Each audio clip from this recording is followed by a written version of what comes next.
5500 points, c'est le niveau autour duquel le CAC 40 s'est installé depuis plusieurs jours. Le CAC 40 qui a donc pratiquement retrouvé son plus haut niveau depuis 2008. Et à Paris, figurez-vous qu'un quart des valeurs, une valeur sur 4, est à leur plus haut historique, est à son plus haut historique. De l'autre côté de l'Atlantique, le Nasdaq, lui aussi, bat tous les records avec des progressions qui sont tout simplement hallucinantes. Quelques exemples, Netflix, plus 1600% en 5 ans, Tesla plus 1000% ou Facebook qui a publié ses résultats la nuit dernière, plus 750%. On va parler de tout ça avec vous. Laurent Grassin, bonjour. Bonjour. Vous êtes journaliste à la rédaction de Boursorama. Alors on dit souvent que la France a bien du mal à produire le prochain Google ou le prochain Facebook, on en rêve, hein.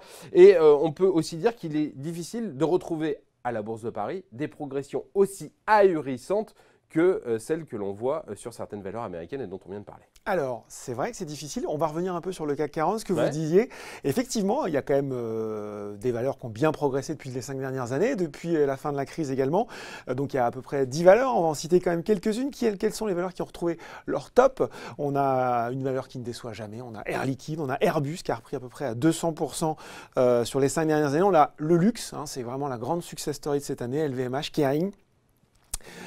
Qui sont LVMH c'est plus 100%, Kering plus 189%, Michelin, Vinci, Pernod Ricard, donc voilà. Mais on a quand même effectivement des niveaux de progression qui ne sont pas en bourse des niveaux de progression ahurissants. Ce sont des valeurs traditionnelles. Ce sont des valeurs traditionnelles, mais on en a quand même trouvé qui progressaient aussi fort que Netflix, que Facebook, et on voulait un petit peu faire un petit cocorico quand même aujourd'hui, dire si c'est possible sur la côte parisienne. Alors Laurent, on imagine que ces valeurs, c'est des valeurs ultra technologiques, des valeurs hyper pointues, c'est quoi? C'est de la biotech, c'est de l'intelligence artificielle? Presque, c'est presque ça. Ah oui, c'est quoi? C'est du camping-car. Le camping-car? Oui.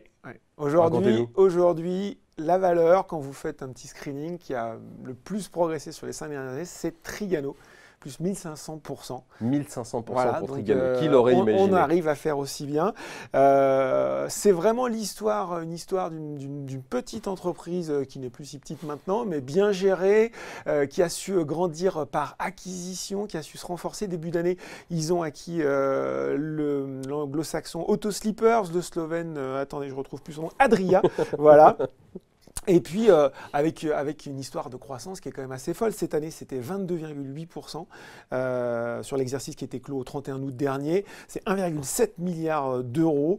Ils sont sur un marché qui se porte bien. On ne croirait pas comme ça, c'est assez discret le camping-car, mais vieillissement de la population, les gens voyagent, changement des habitudes. Donc, ils sont sur un marché qui marche bien. Eux, ils ont réussi à progresser par acquisition, une croissance dynamique et une rentabilité contrôlée.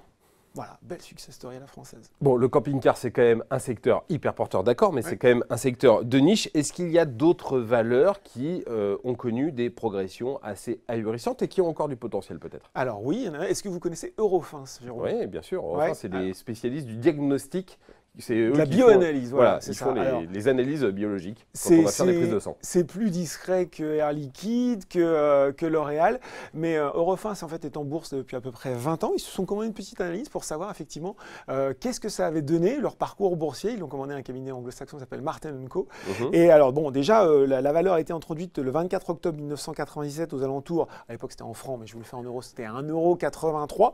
Aujourd'hui, elle vaut, allez, au dernier pointage, 536 €. Elle valait 560 €, donc vous imaginez la culbute, c'est quasiment 17 fois depuis le début. Ça fait fois 500. Voilà, donc c'est quand même assez sympathique. Et donc, ils ont demandé à Martin de faire un petit calcul de combien l'actionnaire avait gagné depuis qu'ils sont introduits en bourse. Donc, sur les 20 dernières années, ils ont calculé un retour sur investissement total moyen annuel. Et ben, on se rend compte qu'Eurofins, c'est 33,3% de retour total moyen pour l'actionnaire. Et ben, c'est mieux qu'Apple, là aussi, voilà, 39,5%. C'est mieux qu'Amazon, 29,8%. Et même sur les 5 dernières années, qui sont des périodes où les valeurs technologiques américaines se sont enflammées, et ben, c'est toujours mieux qu'Apple. C'est toujours mieux que Google. Bon, il c'est un petit peu moins bien que Netflix, mais bon, c'est quand même un bilan qui est assez impressionnant. Là aussi, un laboratoire qui a grandi par acquisition. avec quand ils sont introduits en bourse, c'était un petit peu moins de 7 millions de chiffre d'affaires. Aujourd'hui, l'objectif cette année, c'est près de 3 milliards et 2020, c'est 4 milliards d'euros. Alors c'est gros, mais ça reste quand même une valeur moyenne. Ça reste une valeur moyenne de la Bourse de Paris. Ouais. Néanmoins, elle fait quand même mieux qu'Apple et on ne pouvait pas imaginer qu'une valeur moyenne de la Bourse de Paris puisse avoir un retour sur investissement qui soit meilleur qu'Apple. Donc c'est possible, ça se trouve, oui. Si je vous comprends bien, Laurent, si je veux trouver des valeurs à fort potentiel de performance pour les prochaines années, il faut maintenant que j'oublie les valeurs du CAC 40 et que j'aille chercher… Non, les valeurs du CAC 40, c'est pour la sécurité, on va dire. Mais si vraiment j'ai envie d'avoir un profil de risque un peu plus élevé, d'aller chercher la performance, il faut que je me tourne vers les valeurs moyennes et que j'aille chercher les pépites dans ce secteur-là, dans ce compartiment-là de la Bourse de Paris. C'est exactement ça. Sur les 17 dernières années, on se rend compte que les small et mid cap, elles ont surperformé 14 fois l'indice de la place parisienne. 14 fois. Ouais, donc en fait, effectivement, la performance, elle est là. Hein. On le voit cette année, le CAC et Mid Small, c'est 23% quand le CAC fait plus 13. Ça s'est un petit peu atténué dernièrement parce que le CAC est en train de remonter un petit peu. Et on en trouve plein des histoires comme ça. C'est-à-dire que je vous ai cité 2 exemples, il y en a plein d'autres. On voit que, par exemple, les petits équipementiers automobiles, les Plastivaloir, les MJ Coutier, les Montupet, ont des progressions de quasiment à 1000% sur les 5 dernières années. Le Plasticomnium aussi. Voilà, Plasticomnium. Et en fait, on s'aperçoit aussi que ce sont des sociétés sur ces marchés de niche. Elles font pas forcément des réseaux sociaux, de la high-tech, du machin, mais c'est pas pour autant qu'elles sont pas innovantes. Hein. Il y a beaucoup d'innovations, notamment du côté des équipementiers auto, une forte réactivité. On voit qu'ils ont travaillé tout le long de leur chaîne de valeur pour avoir vraiment une rentabilité et être toujours performants. Et donc, voilà, il y a de quoi trouver de belles petites affaires industrielles et de bonnes affaires en bourse surtout. Et si elles innovent, on ne le répétera jamais assez, c'est grâce au crédit d'impôt recherche. En même temps, quand on vous écoute, on a l'impression qu'investir dans la tech américaine, c'est beaucoup plus simple parce que finalement, on a l'impression que toutes les valeurs quasiment sont gagnantes. Alors que là, à la Bourse de Paris, c'est des valeurs un peu plus compliquées, des équipementiers automobiles, des laboratoires scientifiques. Comment on fait pour s'y retrouver? Comment on fait pour éviter de se tromper? Oui, alors c'est vrai, c'est vrai. Vous dites, tiens, Facebook, c'est super, je pense que je vais gagner de l'argent, vous achetez une action Facebook. Moyennant le risque de change et les frais un peu plus élevés, sur les dernières années, vous vous y êtes bien retrouvé, sur Tesla aussi. Bon, je ne vais pas vous refaire le coût des valorisations qui maintenant sont très chères aux États-Unis et beaucoup moins chères en Europe. Mais c'est vrai que sur les valeurs moyennes, notamment françaises, c'est un marché compliqué, segmenté, avec des histoires très particulières. Il faut donc les suivre mieux. Heureusement, il y a de plus en plus de fonds qui s'y mettent.